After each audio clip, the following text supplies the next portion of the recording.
दोस्तों वैसे तो आप लोगों ने हमारी दुनिया के इतिहास में पाए जाने वाले अलग अलग बहुत सारे एक से एक खतरनाक सीरियल किलर्स के बारे में न सिर्फ सुना होगा बल्कि उनसे रिलेटेड बहुत सारी किताबें पढ़ी होंगी और अब नए दौर में उनके ऊपर बनने वाली बहुत सारी फिल्म्स देखी होंगी और बहुत सारे सीरियल्स भी देखे होंगे। मगर दोस्तों आज की इस वीडियो में मैं आप लोगों को हमारी दुनिया की जिस खतरनाक औरत से मिलवाने वाला हूँ उसको दरअसल हमारे दुनिया के इतिहास की फर्स्ट रिकॉर्डेड सीरियल किलर के तौर पर याद किया जाता है। ये नर्मो नाजुक जिस्म की मालिक और ये हद से ज्यादा खूबसूरत, नाजुक और मासूम सी दिखने वाली औरत हद से ज्यादा खतरनाक हुआ करती थी। इतिहास में पाई जाने वाली एक ऐसी औरत कि जो सैकड़ों लोगों की कातिल थी, वो भी कत्ल होने वाले लोगों में आम लोग ही नहीं बल्कि शहजादियां, मलिकाओं के साथ साथ खुद बादशाह तक शामिल थे।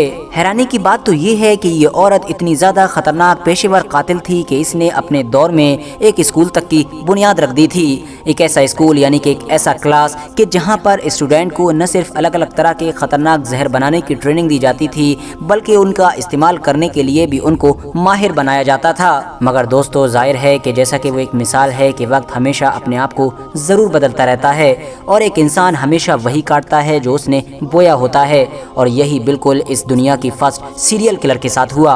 इस औरत का अंत यानी इस औरत की मौत भी जिस तरह से हुई थी वो तरीका न सिर्फ खतरनाक था बल्कि हद से ज्यादा शर्मनाक और घिनौना भी था। मगर दोस्तों अब सवाल यही है कि आखिर ये औरत थी कौन? ये औरत इतनी ज्यादा खतरनाक कब, कैसे और क्यों बनी थी, और आखिर वो कौन सा तरीका था कि जिसकी मदद से ये आसानी के साथ न सिर्फ सैकड़ों बल्कि हजारों लोगों को कत्ल कर दिया करती थी? आखिर क्या वजह है कि जब भी इस औरत की मौत की कहानी किसी इंसान को सुनाई जाती है तो वो इंसान न सिर्फ शर्मसार हो जाता है, हैरान हो जाता है, बल्कि साथ ही साथ पूरी तरह से हिल जाता है? तो चलिए आज की हम अपनी इस वीडियो में इन्हीं सारे सवालों के जवाब ढूंढने की कोशिश करते हैं। दरअसल दोस्तों ये कहानी है हमारी दुनिया की सबसे ताकतवर सल्तनतों में से एक सल्तनत यानी कि रोमन एम्पायर की। फर्स्ट सेंचुरी के दौर में यूरोप के ज्यादातर इलाके को गौल के नाम से जाना जाता था। आज के दौर से बिल्कुल उलट उस दौर में यूरोप का ये पूरा इलाका दुनिया के बाकी इलाकों से काफी पिछड़ा हुआ था। यहाँ के लोग हर चीज में पीछे हुआ करते थे और ये पूरा इलाका भी ज्यादातर देहातों से भरा पड़ा था। और यूरोप में पाए जाने वाले इन्हीं बहुत सारे देहातों में से ही एक देहात में पैदा हुई थी ये औरत कि जिसको आज के दौर में हम लोग लोकस्टा के नाम से जानते हैं। वैसे तो लोकस्टा का जन्म एक ऐसे खानदान में हुआ था कि जिसके लोग पिछले कई नस्लों से जड़ी बूटियों के बारे में माहिर समझे जाते थे। ये लोग पिछले कई नस्लों से जड़ी बूटियों की मदद से अलग अलग तरह की दवाएं बनाया करते थे और लोगों की जिंदगी बचाया करते थे।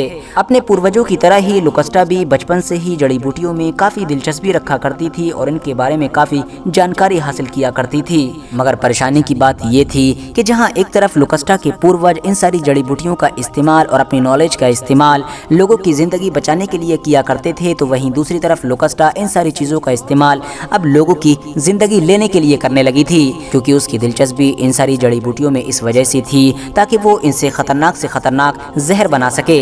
यही वजह थी कि बहुत कम उम्र में ही लोकस्टा इन सारी जड़ी बूटियों की मदद से खतरनाक जहर बनाना सीख चुकी थी। हैरानी की बात तो ये है कि लोकस्टा जितने भी तरह के जहर बनाया करती थी उन जहरों में ना तो कोई रंग हुआ करता था और ना ही कोई टेस्ट हुआ करता था, जिसकी वजह से जब कभी भी इन जहरों का इस्तेमाल किसी इंसान पर किया जाता था और उसकी मौत हो जाती थी तो सामने वाले को ये महसूस ही नहीं हुआ करता था कि इसको जहर देकर मारा गया है, बल्कि हर कोई यही समझता था कि शायद इसकी नेचुरल मौत हुई है। लोकस्टा ने बहुत कम उम्र में ही ये सारा टैलेंट तो हासिल कर लिया था और जहर बनाने में माहिर भी बन गई थी, मगर परेशानी की बात ये थी कि उसके इस टैलेंट के खरीदार उन सारे देहातों के इलाकों में मौजूद नहीं थे।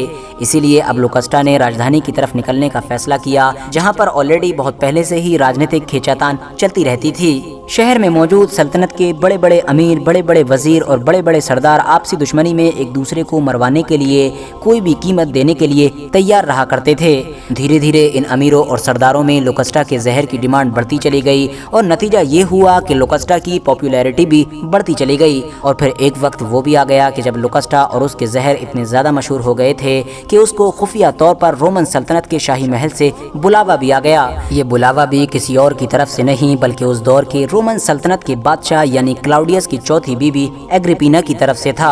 वही बीबी के जो दरअसल अपने ही शौहर क्लाउडियस को रास्ते से हटाकर अपने बेटे नेरो को सल्तनत का अगला बादशाह बनाना चाहती थी। RH नेटवर्क के नॉलेजेबल फ्रेंड्स इतिहासकार बताते हैं कि रोमन सल्तनत का शहंशाह यानी क्लाउडियस मशरूम बहुत ज्यादा शौक से खाया करता था। इसीलिए अब लोकास्टा ने भी बादशाह को मारने के लिए कुछ खास किस्म के मशरूम तैयार किए जो बे इंतहा जहरीले थे, जिनको खाने के बाद फौरन क्लाउडियस की मौत हो गई। वो भी मौत इस तरह से हुई कि हर किसी को ये महसूस हुआ कि शायद ये बादशाह सलामत की नेचुरल मौत है। क्लाउडियस को जहर दिलवाने वाली उसकी खुद की बीवी अपने मकसद में कामयाब हो गई, क्योंकि क्लाउडियस की मौत के बाद जो उसका सबसे करीबी रिश्तेदार था नेरो, उसको ही सल्तनत का अगला बादशाह चुन लिया गया। फिलहाल दोस्तों अब इसके बाद तो लोकास्टा के जहर की डिमांड और भी ज्यादा बढ़ने लगी थी। वक्त के साथ साथ लोकास्टा अब पूरे ही रूम में बहुत ज्यादा मशहूर हो चुकी थी और उसके पूरे ही रूम में दर्जनों ग्राहक भी बन चुके थे, और इन्हीं ग्राहकों की वजह से ही अब लोकास्टा डायरेक्टली या फिर इनडायरेक्टली लगातार रूम में पाए जाने वाले सैकड़ों बल्कि हजारों लोगों को कत्ल कर रही थी। हालांकि दोस्तों कई बार लोकास्टा फंस भी जाती थी, जिसके बदले में उसको कई बार मौत की सजा भी सुनाई गई थी। मगर जब भी वो फंसती थी और मौत की सजा सुनाई जाती थी, हर बार जो रोमन सल्तनत का बादशाह था यानी कि नेरो, वो उसको बचा लिया करता था। बदले में वो भी नेरो की मदद किया करती थी और अपने जहर की मदद से उसने वक्त वक्त पर नेरो की मदद करते हुए उसके कई मुखालिफिन को और उसके कई दुश्मनों को रास्ते से हटाया था। लोकास्टा के जहर की मदद से नेरो ने अपने जिन दुश्मनों और जिन मुखालिफ लोगों को ठिकाने लगवाया था, उसमें उसका वो सौतेला भाई भी था कि जो दरअसल उसके बाप यानी क्लाउडियस का सगा बेटा हुआ करता था, और साथ ही साथ क्लाउडियस की मौत के बाद उसकी सल्तनत का असली वारिस भी समझा जाता था। इसीलिए नेरो भी उसको हमेशा अपने लिए खतरा समझा करता था और उसने मौका पाकर लोकास्टा के जहर को उसकी शराब में मिलवा दिया था। नतीजा ये हुआ कि जैसे ही ब्रिटेनिकस नाम के नेरो के उस 14 साल के सौतेले भाई ने उस शराब को पिया था, कुछ लम्हों के अंदर ही उसकी भी मौत हो गई थी। वक्त के साथ साथ अब लोकास्टा नेरो की सबसे बड़ी हथियार बन चुकी थी, जिस हथियार के ऊपर नेरो हमेशा मालो दौलत निछावर करता रहता था। लोकास्टा को नेरो की तरफ से बड़ी बड़ी जागीरें दी गईं और बड़े बड़े इनामों से नवाजा गया। बहुत सारे संगीन और बड़े बड़े इल्जामों से बरी कर दिया गया। नेरो की सरपरस्ती में ही लोकास्टा ने एक ऐसा स्कूल भी शुरू किया था जहां पर बच्चों को जड़ी बूटियों के जो जहरीले असर होते हैं उनके बारे में काफ़ी पढ़ाया जाता था, और किस तरह से हम अलग अलग जड़ी बूटियों से अलग अलग तरह के जहर बना सकते हैं, इन सारी चीज़ों के बारे में भी उनको बताया जाता था। लोकास्टा का ये जो खतरनाक और यूनिक जहर बनाने का टैलेंट था, ये इतना ज़्यादा मशहूर हो चुका था कि लोग दूर दूर से आया करते थे और उसके स्कूल में आकर इस टैलेंट को सीखना चाहते थे। लोग सिर्फ इस टैलेंट को सीखने के लिए मुंह मांगी कीमत देने के लिए तैयार रहा करते थे। मगर दोस्तों जैसा कि मैंने आपको शुरू में ही बताया कि वक्त हमेशा बदलता रहता है और एक इंसान हमेशा वही काटता है कि जो उसने पहले बोया होता है। यही सब कुछ बिल्कुल लोकास्टा के साथ हुआ। दरअसल हुआ ये कि रोमन सल्तनत में रहने वाले ज्यादातर लोग ऑलरेडी अपने बादशाह यानी नेरो के जुल्म सितम और ज्यादती से परेशान हो चुके थे। धीरे धीरे हालात बिगड़ते गए और फिर एक दिन पूरे ही रोमन एम्पायर में नेरो के खिलाफ बगावत हो गई। लोगों ने आग लगाना शुरू कर दी, हर तरफ जंग ही जंग नजर आ रही थी। ऐसे हालात में अब नेरो को अपनी जान बचाने के लिए भागना पड़ा। जाते जाते भी नेरो का जो सबसे वफादार हथियार था यानी कि लोकास्टा, उसने नेरो को एक बहुत ज्यादा ताकतवर जहर दिया था ताकि अगर कभी भी वक्त पड़े तो नेरो उसका इस्तेमाल कर सके। मगर दोस्तों बदकिस्मती देखिए कि नेरो से जहर की ये शीशी कहीं गुम हो गई और फिर नतीजा ये हुआ कि जब नेरो को गिरफ्तार कर लिया गया तो गिरफ्तारी के बाद उसने अपने ही जाती मुहाफिज को अपने कत्ल का हुक्म दे दिया और इस तरह से नेरो की बड़ी दर्दनाक मौत हुई। फिलहाल नेरो की मौत के बाद जैसे ही रोमन सल्तनत की गद्दी पर एक नया बादशाह बैठा तो लोकास्टा की भी जांच पड़ताल शुरू कर दी गई। हर तरफ लोकास्टा को ढूंढने के ऑर्डर जारी कर दिए गए। वजह ये थी कि लोकास्टा कोई आम मुजरिम नहीं थी, बल्कि उसने तो ऐसे सैकड़ों और हजारों लोगों को कत्ल किया था कि जो रोमन सल्तनत के बहुत ज्यादा ताकतवर इंसान हुआ करते थे। आखिरकार लगभग नेरो की मौत के एक साल के बाद लोकास्टा को गिरफ्तार कर लिया गया।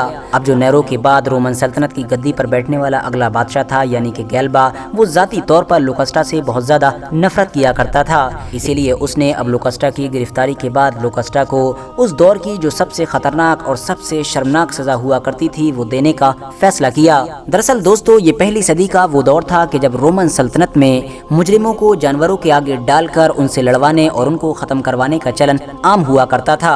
मगर दोस्तों जब ये मुजरिम कोई औरत हुआ करती थी यानी कि फीमेल हुआ करती थी तो फिर जानवरों को कुछ इस तरह की ट्रेनिंग दी गई होती थी कि वो जानवर इस औरत के साथ जिस्मानी ज्यादती किया करते थे। और इस खतरनाक, शर्मनाक और दिल को दहला देने वाली एक्टिविटी को करने के लिए जिन जानवरों को ट्रेन किया जाता था उसमें खास तौर से घोड़ा, जिराफ या फिर रीछ जैसे जानवर शामिल हुआ करते थे। लिहाजा लोकस्टा के खतरनाक जुर्मों की वजह से इसको भी इसी तरह की ही सज़ा सुनाई गई थी। इसको ये सज़ा सुनाई गई थी कि भरे मजमे में एक जिराफ के ज़रिए से इसकी इज्जत को पामाल किया जाएगा। फाइनली 15 जनवरी सन 69 ईस्वी ये वो दिन था कि जब लोकस्टा को जंजीरों में जकड़कर पूरे शहर में घुमाया गया और फिर आखिर में उसको एक ऐसे ट्रेंड जिराफ के सामने डाल दिया गया कि जिसने उसकी इज्जत को पामाल किया और उस जिराफ की तरफ से किए गए बुरे कामों की वजह से ही लोकस्टा की फौरन मौत हो गई थी। फिलहाल भले ही लोकस्टा की मौत को आज कई सदियां गुजर चुकी हैं, मगर फिर भी इतिहासकार उसकी इस कहानी को अपनी किताबों में बहुत ज़्यादा अहमियत देते हैं। वजह साफ है क्योंकि उसके इस खतरनाक और ताकतवर टैलेंट ने उस दौर में रोमन सल्तनत के पूरे शाही महल को हिला कर रख दिया था।